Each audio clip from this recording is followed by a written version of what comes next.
Atenção! Começa agora uma teleaula de Sociologia do Ensino Médio. Você vai assistir a teleaula de número 4. Bons estudos!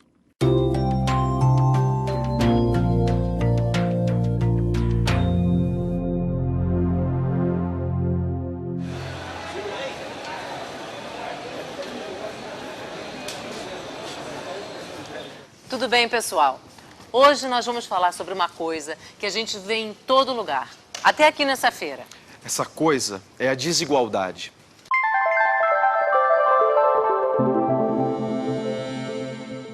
Desigualdade. Estado das coisas que não são iguais entre si. Dessemelhança, diferença. Falta de proporção, de equilíbrio, disparidade, distância. Hoje nós vamos tentar entender por que essas diferenças existem, não é, Júnior? É, mãe. Vamos ver o que pode ser feito a respeito disso. Bem-vindos à 4ª teleaula do curso de Sociologia. Nesta teleaula, vamos ver como surgiu a desigualdade. De que maneira ela se perpetua? Quais as consequências de ela existir? E o que podemos fazer para que todos tenham as mesmas condições de vida e desfrutem igualmente da sociedade? Desigualdades. Descobrindo e convivendo com elas.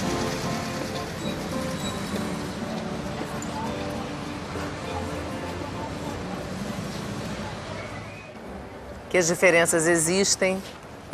Basta abrir os olhos para ver. Mas será que isso é uma coisa que é assim porque é e ponto final? Uma coisa que é como um raio que cai na cabeça da gente? Ou será que isso é consequência de um processo histórico, que tem causas que nós podemos estudar e compreender? A desigualdade é um fenômeno comum nas sociedades humanas. Os povos antigos costumavam ter hierarquias, definindo quem mandava e quem obedecia. Os sacerdotes, os militares e as elites políticas gozavam de privilégios, enquanto os escravos trabalhavam de sol a sol e não tinham como se libertar daquela condição. E foi a Revolução Burguesa que instituiu como norma que todos nós somos iguais. Nascemos livres e iguais e deveríamos permanecer livres e iguais. Ora, apesar da sociedade agora se autorrepresentar como igualitária, fundada nesse primeiro dos direitos, direito de que todos nós somos iguais, persistem ainda as desigualdades. A regra, a norma diz somos iguais, ao contrário do que dizia a sociedade tradicional. Mas como as desigualdades permanecem, nasce esse raciocínio sociológico, que é para confrontar a norma com a realidade efetiva. Por que uma sociedade que se autorrepresenta como igualitária carrega em seu bojo profundas desigualdades? Uma primeira forma de pensar a desigualdade é pensar desigualdades fundadas nas classes sociais. Por exemplo, a desigualdade entre ricos e pobres. Existem outras formas de pensar a desigualdade, aquelas fundadas nas relações de gênero, a desigualdade entre homens e mulheres. Existe uma desigualdade também fundada nas gerações, as crianças, os jovens, os adultos. E existe, é claro, infelizmente até hoje, uma desigualdade fundada nas etnias. Há desigualdades que separam, por exemplo, brancos e negros na sociedade brasileira. Para mim, a desigualdade é a mãe da injustiça. E enquanto ela existir, o mundo vai ser assim, ó. Uns poucos vão ter muito e muitos quase nada. Basta olhar para o lado para ver os exemplos, tanto de um caso como do outro. Oi, eu sou o Diego. Eu nasci numa família sem grandes recursos. Nunca tive luxo, mas sempre tive apoio e condições de lutar pelo meu futuro. Mas desculpa que eu tô com pressa. Eu tô indo para um compromisso super importante.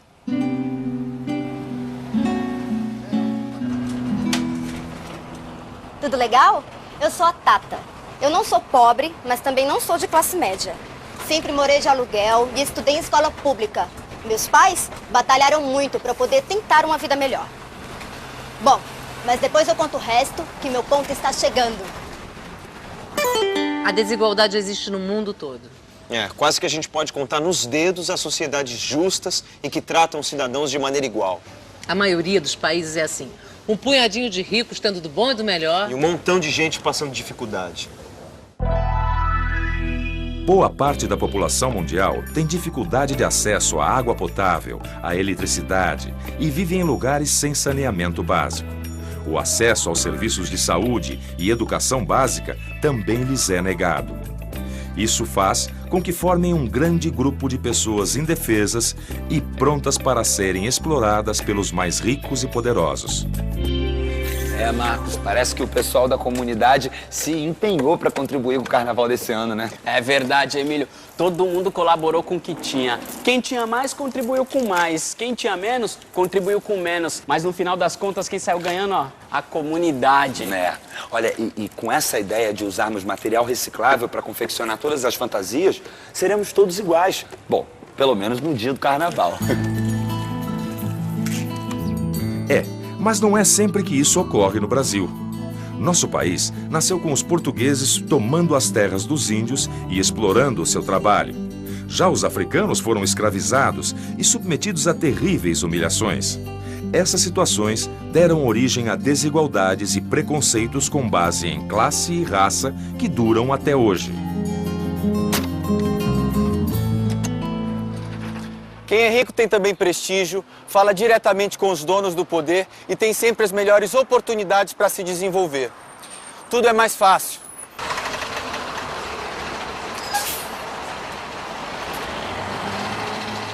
Já para quem é pobre, tudo é mais custoso. Eles são menos levados em conta nas decisões governamentais. E com isso, o ciclo de pobreza se realimenta e parece nunca ter fim. A maioria pode ser minoria? A maioria pode sim se sentir como minoria. Vejamos o caso das mulheres. Elas são em maior número na sociedade brasileira. Só que, de modo geral, se sentem e são tratadas como inferiores. São casos como esse que a sociologia tenta explicar. Por que um grupo de pessoas se vê de um modo e não de outro? E que consequências essa visão de si mesmo traz para a vida delas? Mas não é só com as mulheres. Com os negros também acontece isso, né, Emílio? Marcos, mas olha só que coisa interessante. Você sabia que não existe uma base científica para falar da diferença entre uma pessoa de cor negra e outra de cor branca?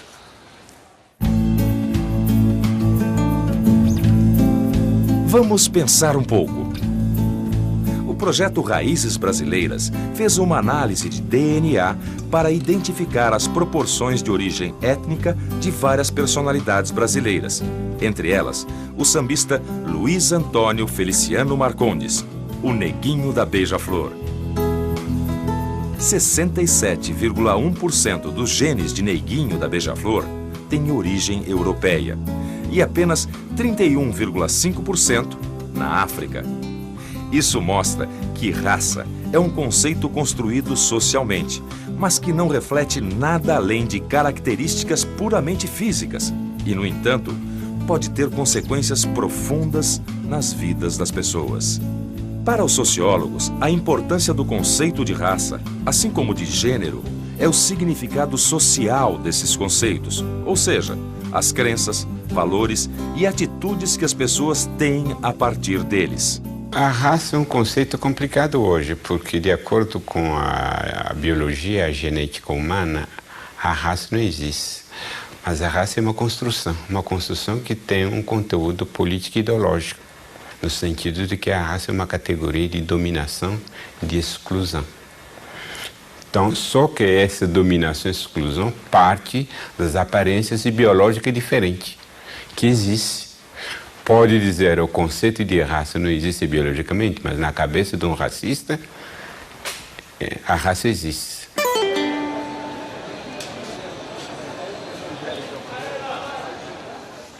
Se na aparência nós até podemos ser diferentes, biologicamente somos iguais.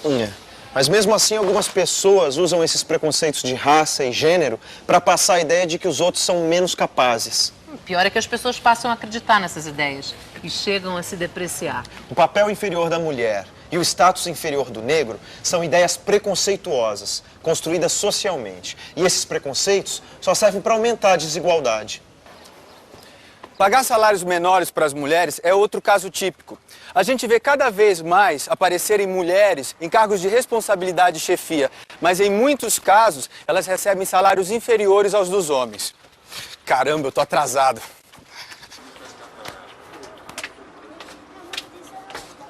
Bom dia. Bom dia. A ideia de que criar e educar os filhos é trabalho só da mulher é outro caso típico. Assumindo sozinhas esse encargo e não dividindo a tarefa com os companheiros, elas têm menos tempo para se desenvolver e perdem oportunidades no mercado de trabalho. Ufa, ainda bem que eu já estou chegando. Como reduzir as desigualdades? Pois é. Como? Nós já vimos que a nossa sociedade devia ser mais justa e discriminar menos as pessoas. Mas só reclamar não adianta. Nós precisamos encontrar maneiras de promover a igualdade. Uma delas é votar com consciência, escolhendo bem quem vai ser o seu representante na prefeitura, no governo. Uma outra maneira é ficar pressionando essas autoridades para que serviços como saúde, educação e saneamento básico funcionem cada vez melhor em benefício de quem realmente precisa. Oi, Tata. E aí, Diego? Eu e a Tata somos voluntários e damos aula numa escola pública aqui do bairro. É tipo um cursinho pré-vestibular. Eu mando bem em português, história e geografia. E eu sou fera na matemática. A gente já tem os nossos empregos e as nossas vidas estabelecidas. Mas mesmo assim, a gente achou que devia separar um tempinho para dar uma força para quem precisa. É o nosso jeito de ajudar o Brasil a ser uma sociedade mais justa e mais bacana de se viver. Vamos entrar, professora? Vamos, que já está na hora. Então. É mesmo? E atenção, se liga aí que é hora da revisão. Na teleaula de hoje, você aprendeu que diferenças sociais sempre existiram, mas isso não significa que elas sejam inevitáveis. Você viu que nossa sociedade nasceu marcada pela injustiça e ainda está muito longe de oferecer condições de vida dignas aos seus cidadãos. Aprendeu também que a desigualdade, às vezes, se apoia na ideia errônea de que uns são naturalmente melhores do que os outros. Isso não faz sentido, pois os papéis que as pessoas têm na sociedade são construídos socialmente. Todos devem ser tratados de forma igual e, ao mesmo tempo, devem ter suas diferenças respeitadas. E você viu também que há meios de promover a igualdade. Exigir políticas sociais de efeito duradouro é uma delas. E viu também que um simples exemplo pode fazer muito. É só não ficar de braços cruzados. Opa! É isso aí. Até a próxima teleaula.